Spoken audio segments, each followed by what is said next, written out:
Konnur MLA Dhulipala Narendra అరాచక శక్తిగా మారాడంటూ YCP నేత అంబటి మురళీకృష్ణ చెప్పారు. ధూళిపాల నరేంద్ర దోపిడీ, ఆయన చేస్తున్న అరాచకం టీడీపీ గెజిట్ పేపర్లను వస్తున్నాయన్నారు. అక్రమ మార్గంలో రైతులకు సంబంధించి సంగం డైరీని ధూళిపాల నరేంద్ర కొట్టివేశాడని ఆరోపించారు.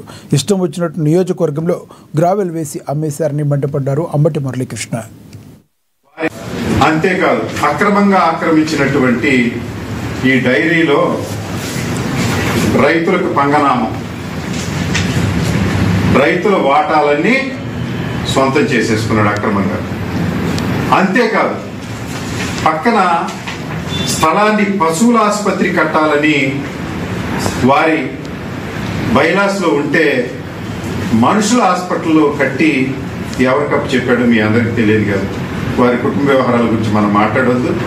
వారు ఇప్పుడు బాగా మరి వృద్ధనారి పతివ్రత అని మాట్లాడాల్సిందంత మాట్లాడేసి ఇప్పుడేమో నేను పర్సనల్ విషయాలు ఎవరి జోలికి వెళ్ళను అని ఇప్పుడిప్పుడే మీల్స్లో పెడతా ఉన్నారు. అప్పట్లోనే వైసీపీ ప్రభుత్వం ఈ ధూళిపాల ట్రస్ట్ని